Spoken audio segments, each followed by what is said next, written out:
Ngiyanibingelela abalaleli beBlaqlife TV. Igama lami nguNonhlanhla Khumalo Magasela. Isuka elokishini lakaMakhutha elincanyana nje.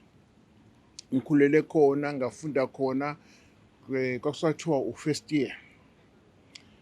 Ngaze ngaqeda ngasuka lapho ngase ngojoyina umkhosi ukhuselo. Ase ngihlangana nobaba ekhaya ke lapho ke.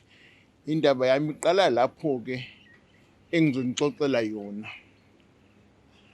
Ukuthi ngahlangana nobaba emkhosini ukhuselo. Sathandana nje kwamnandi njengongubani. Sithandana kukuhle futhi love dave.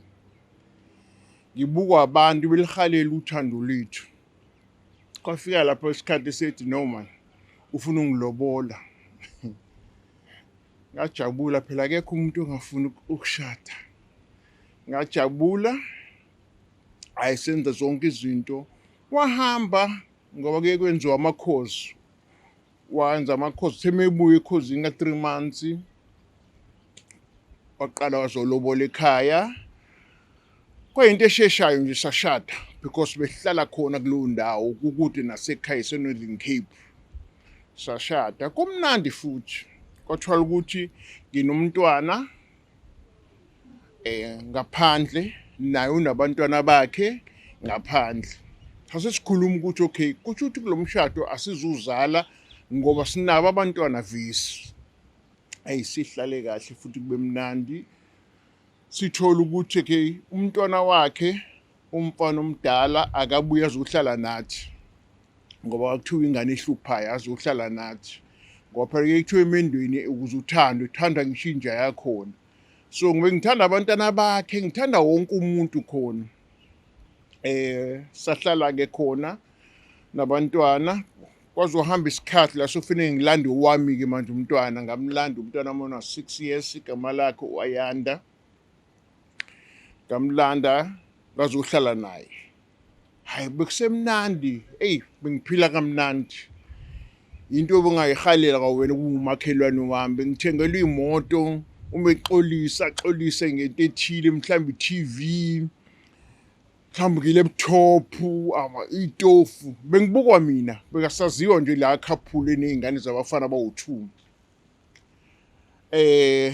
Uthando lakhe ngendlela yilona. Ngikhumbula ngelanga emsebenzini kuzoba nesports. Ngingazi lutho nje ngiqhamukela nemoto. Angalindele imoto ngiqhamukela nemoto. Kwababa sabonke abantu.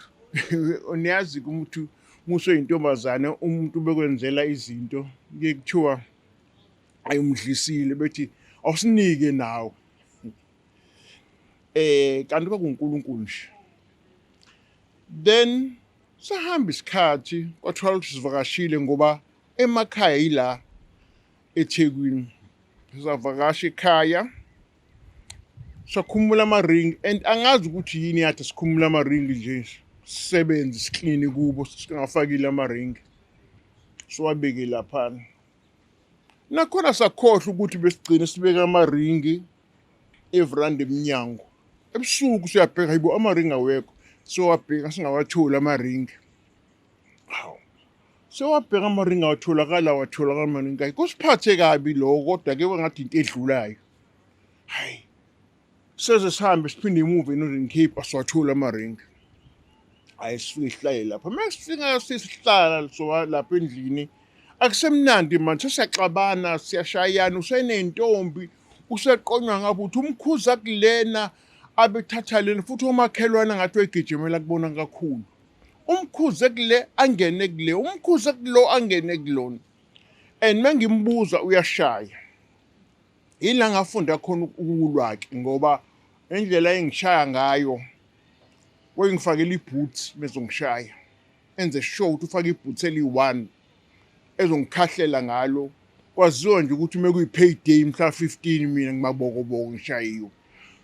Noma sengithi ngiyafona emsebenzini mengithi namhlanje angizi babe ngangasasiqedi istory sami. Owasewazi ukuthi ngishayiwe nje. Sihambe isikhathi akuthola ukuthi khona la iqunywe khona futhi amantombazane ulala nawe endlini. Hayi bangitshela umakhelwane. Mengithi ngiyambuza akafuni ngithi okay asambe sekule ntombazane iqomi ngoba ngiyakwazi ukuthi ubani. Sidrive sambe siye khona. Ngathi mengehlika nje ngisathi ngithi ile wangishaya phambi kwayo intombazane.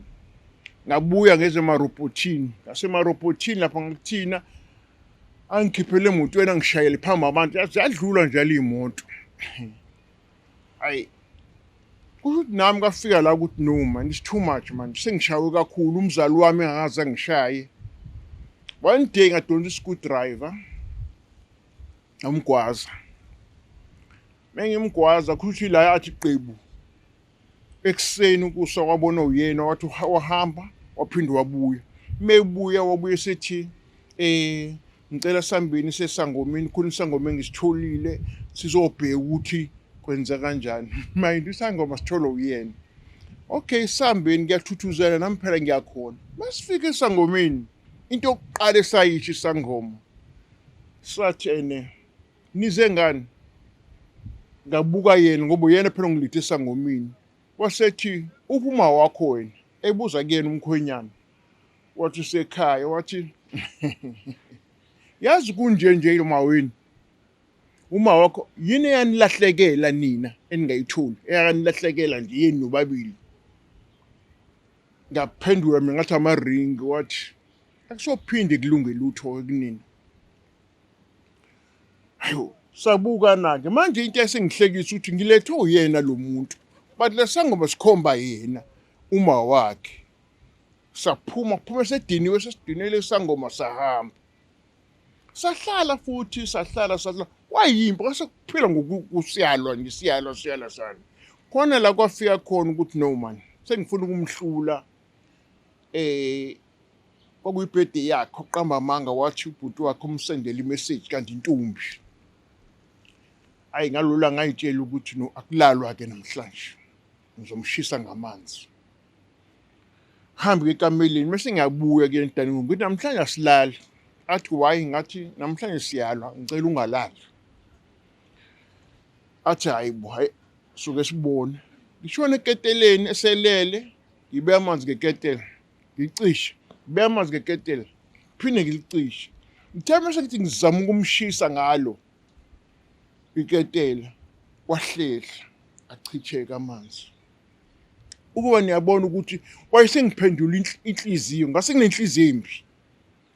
Ngesengidinwa nayingane egcekeni ngasafuna umuntu. Kwangani yakhe lethwe yimina sengathi ngahamba ngihlale neyami ingane. Okay silweke silwe ayibambe iketela kwazani sesiphahla samabhodlela siyalwa. Ngakusasa ekseni mengivuka ngemsebenzini ngicabanga ukuthi awukho ugesi. Angangothenga ugesi ngithengene ngani isinkwa ngoba kuseduze ngihambe. Angazi ukuthi yini eyangitshela ukuthi endleleni angiphuli ibhodlela engathi siyaqhubeka impi.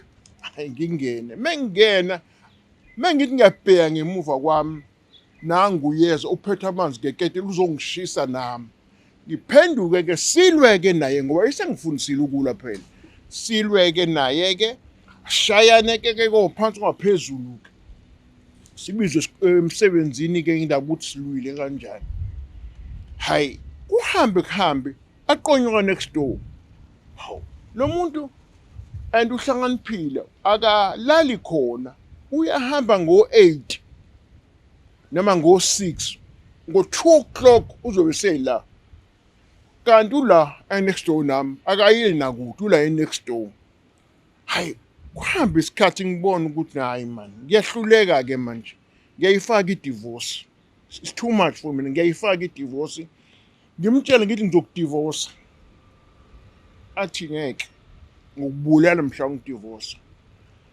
Ningixolele balaleli ila ngafunda khona ukudubula because ngazibona ngithatha isibhamu engangisifihlile engasazi. Ngasiqhumisa kabili endlini kwabaleka ingane. Kuthe kwesithathu sengithi ngiyamshaya.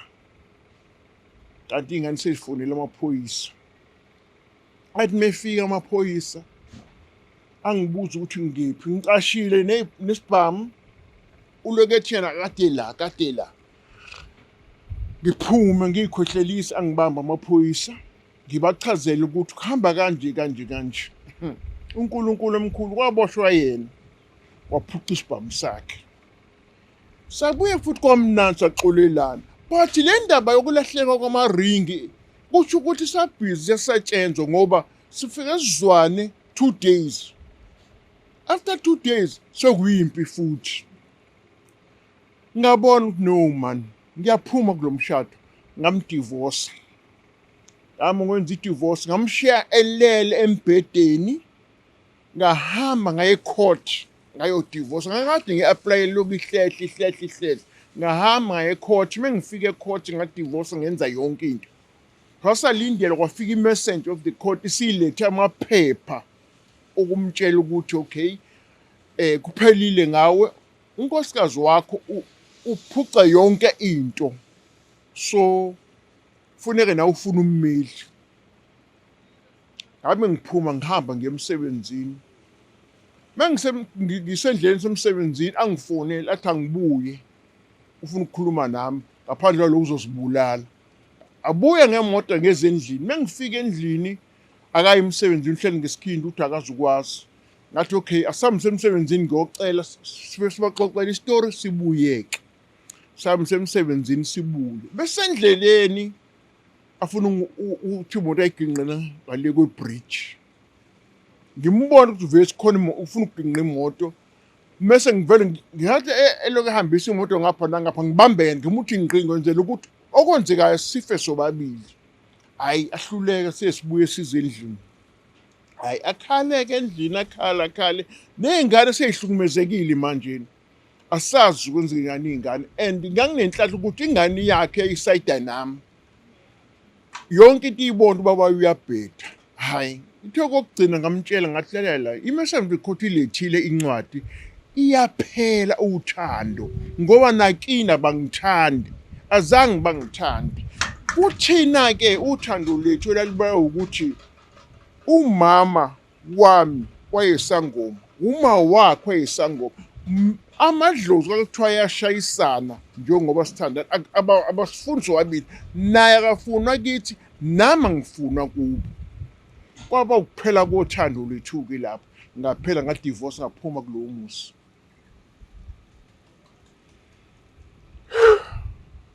engakusho nje kubalaleli nabasazogana nabaganile umshado uyabekezela umshado uyona idivorce but isimo mesikuphoqa wenza into enjengalezi kwakumnandi kodwa kwavela kwajika njengoba ngibona nje ngiyihlalele ngedwa ngingenabani ngicela ababalaleli asebancane ukuthi umthandazo bangawuyeki ukuze umshado wabo uqine angisho ukuthi nizinyeke inyanga kodwa indoda yakhiwe umthandazo nihlale emthandazweni nihlale nabantu benu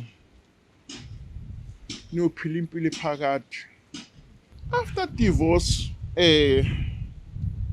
sahlukana waba nentombi uqhubeka nentombi zakhe lezi athandana nazo ke mina bengigana omunye umuntu oyiqili ubengakuthanda uma ungenayo indlu bengakuthanda uma ungenayo imoto so ehamba ecupha ke emantombazaneni lawa nemoto emakhaladi bengakhethiki umno wami ethatha lo ethatha lona ayi mina ngaqhubeka ngahlala nengane zakhe ngahlala nengane yakhe neyami ingane yazi kwakufuthi ikhulile ke yakhe ingane ke siyisebenzela ke these kusuka lapho ke ngase ngibona ukuthi no ngoba sehlukene vesi naye usenomuntu wakhe manje unabantu bakhe nami akumi nami impilo yami ngiqale yami impilo